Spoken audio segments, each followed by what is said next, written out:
इस वक्त मैं मलिर एक्सप्रेस वे के 0 पॉइंट पर मौजूद हूं।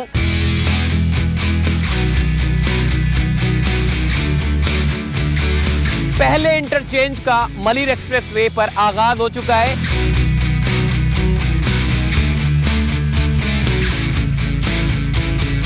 माशाल्लाह से कोई 12 से 13 फीट ऊपर तक जो है हम पहुंच चुके हैं।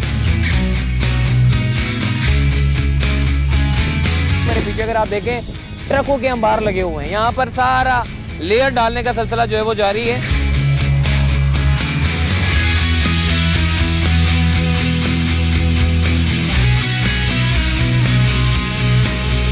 इंशाअल्लाह अगले 1 साल के अंदर आप इस पूरे मलिर एक्सप्रेस वे का जो नक्शा है वो बदल जाएगा।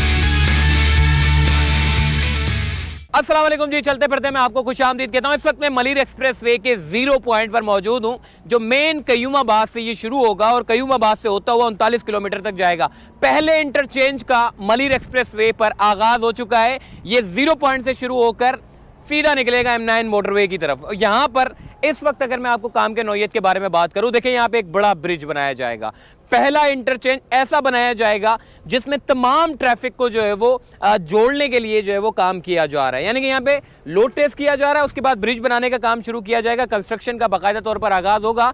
अभी यहाँ पर 1300 टन का जो है वो लोड यहाँ पर जो है वो किया जा रहा है, और जैसे ही ये लोड सक्सेसफुल हो जाएगा तो उसके बाद फिर कंस्ट्रक्शन का काम शुरू होगा। अख्तर कॉलोनी का जितना भी ट्रैफिक है उसको अपने साथ लेकर आएगा। सामने इंडस्ट्रियल एरिया का जितना ट्रैफिक है उसको भी अपने साथ लेकर आएगा। जो गोदाम चुरंगी और वहाँ से जितना भी ट्रैफिक आ रहा है सारा डाइवर्ट होगा। इसी मलिर एक्सप्रेस वे पर जो है वो एक्सेस आराम से जो है वो कर सकते हैं। बाकी तीसरा जो बड़ा है, जो फेज़ 8 से जितना भी ट्रैफिक आ रहा है, मेरे सामने की तरफ फेज़ 8 है, वहाँ से जितना ट्रैफिक आ रहा है वो भी मलिर एक्सप्रेस वे पर शामिल हो जाएगा। तो ओवरऑल पहले इंटरचेंज के ऊपर जो है वो काम का आगाज कर दिया गया है, और यहाँ पर इस इंटरचेंज पर बहुत सारा ट्रैफिक जो है वो उसकी एक्सेस जो है वो आसान बनाने के लिए एक बड़ा जो है वो कदम उठाया जा रहा है, और यहाँ पर काम का आगाज हो गया है। मेरे पीछे अगर आप देखें, ये यहाँ पे लोड टेस्ट की मशीन जो है वो यहाँ पर आ चुकी है। यहाँ पे ब्लॉक्स वगैरह रखे जा रहे हैं, और ब्लॉक्स रखने के बाद जो है वो उसका टेस्ट किया जाएगा, और उसके बाद फिर यहाँ पर मेन कयूमाबाद पर जहाँ बिलावल भुट्टो जरदारी साहब ने जो है वो तख्ती का लगाई थी, और यहाँ पर जो है वो इसका संगे बुनियाद रखा गया था। और ये संगे बुनियाद रखने के तकरीबन 2 साल के बाद अब हम देख रहे हैं कि एक शक्ल जो है वो हमारे सामने देखने को नज़र आ रही है। लेयर डालने का सिलसिला जो है वो शुरू है, और अब मैं आपको मज़ीद आके लेके जाता हूँ कॉजवे की तरफ, शाह फैसल की तरफ, कि वहाँ पर काम की क्या सूरत हाल है। तो चलिए हमारे साथ।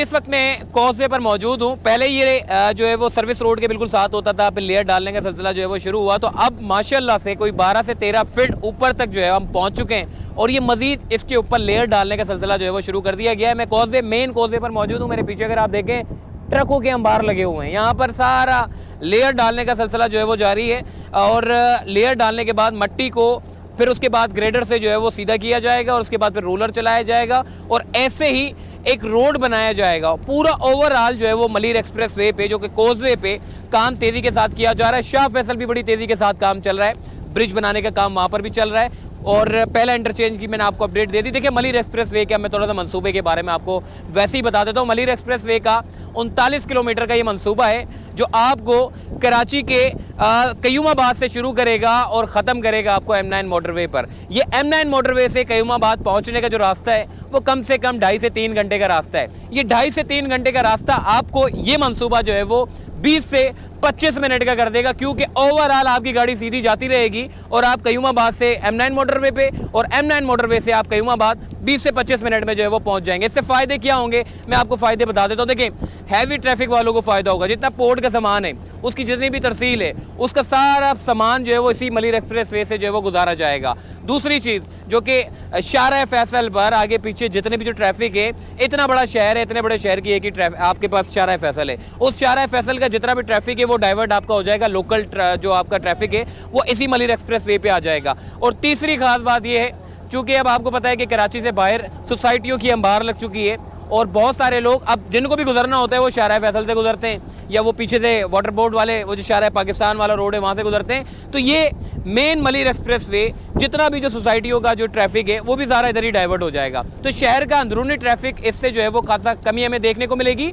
और दूसरा ये देखिए 6 लेन पर मुश्तमिल ये रोड होगा, 3 लेन आपको एक तरफ मिलेगी, 3 लेन आपको दूसरी तरफ मिलेगी, और इसके 6 इंटरचेंज बनाए जाएंगे, जिसका पहला इंटरचेंज कयूमाबाद से शुरू होगा, दूसरा यहाँ पर कॉजवे पे, तीसरा आगे शाह फैसल पे, चौथा आगे जो है वो लांडी पे, और 5वां मेमन गोट के पास, और छठा जो है वो काठौर ब्रिज पर जाकर इसका इख्तिताम हो जाएगा। ये पूरा ओवरऑल जो जर्नी होगी ये 20 से 25 मिनट की होगी। तो आइए अब मैं आपको शाह फैसल की तरफ लेके जाता हूँ, वहाँ पर क्या काम हो रहा है, क्या कुछ हो रहा है, वहीं जाकर आपको बताता हूँ। चलिए हमारे साथ।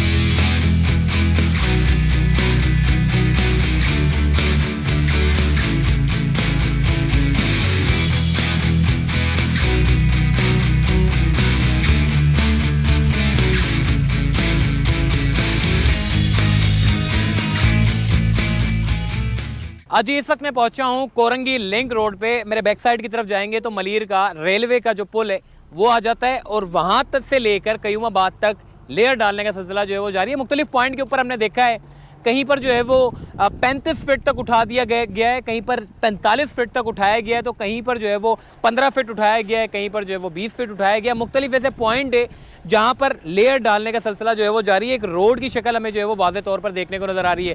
एक चीज़ मुझे जो कि बड़ी अच्छी लगी है वो ये है कि मलीर नदी है। देखिए मलीर नदी का जो पानी है वो बलूचिस्तान से आता है, बलूचिस्तान पहाड़ी सिलसिले का पानी मोल नदी से होता हुआ ये मलीर नदी में शामिल होता है, और मलीर नदी से सीधा निकलता है समंदर बुर्द होता है। तो अच्छी चीज़ मुझे ये देखने को मिली है कि मलीर एक्सप्रेस वे से ये जो मलीर नदी है उसमें देखें जब पानी आता है, बलूचिस्तान सिलसिले का जो पानी आता है वो अपने साथ मट्टी लेकर आता है, और मट्टी इतनी जमा हो चुकी थी, इतनी ज़्यादा मट्टी थी कि उसकी जो सतह थी मट्टी की वो काफ़ी ऊपर तक आ चुकी थी, और जैसे ही पानी पीछे से आता था तो वो हिट करता था कॉजवे की तरफ, और मुख्तलिफ पॉइंट के ऊपर जो है वो हिट करता था। एक चीज़ जो कि मलीर एक्सप्रेस वे के लिए चूँकि मट्टी भी चाहिए थी, तो इन्होंने क्या किया, मलीर नदी की जो मट्टी थी जो पीछे से आती है वो पूरी मट्टी इन्होंने जो है वो उसको डीप कर दिया है। उसके डीप करने से फ़ायदा ये होगा कि आपको जो पानी को जो है वो स्पेस ज़्यादा मिलेगा। साथ ही राइट साइड की तरफ एक बड़ा नाला भी इन्होंने क्रिएट किया है ताकि बरसाती पानी जो रेले की सूरत में आता है उसको डाइवर्जन भी दी जाए, और ये जो मलीर एक्सप्रेस वे का जो रोड है ये मुस्तकबिल में जो है वो मुतासिर ना हो। और इसी के साथ साथ जितनी भी ये जो सामने की तरफ जो आबादी है इसका पानी भी मलीर नदी की तरफ जो है वो शामिल होता है, तो उसकी जो डाइवर्जन है उसके लिए भी नाले जो है वो बनाए जा रहे हैं ताकि आबादी का जितना भी पानी है वो नालों की सूरत में सीधा मलीर नदी में शामिल हो जाए और इस रोड को मुतासर ना करे। बाकी इंशाअल्लाह मुस्तकबिल जो है वो बड़ा अच्छा होगा।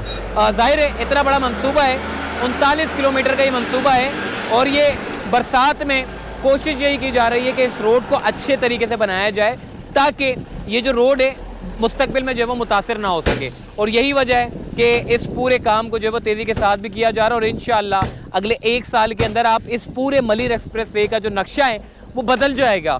यहाँ पर रोड बनाने का काम जो है वो शुरू हो जाएगा, और बहुत जल्द कराची वाले या फिर हैदराबाद वाले भी 20 से 25 मिनट में ये 39 किलोमीटर का जो रूट है उसमें सफ़र कर सकेंगे, और वो भी 20-25 मिनट में। अपना ख्याल रखिएगा, फिर मुलाकात होगी। अल्लाह हाफ़िज़।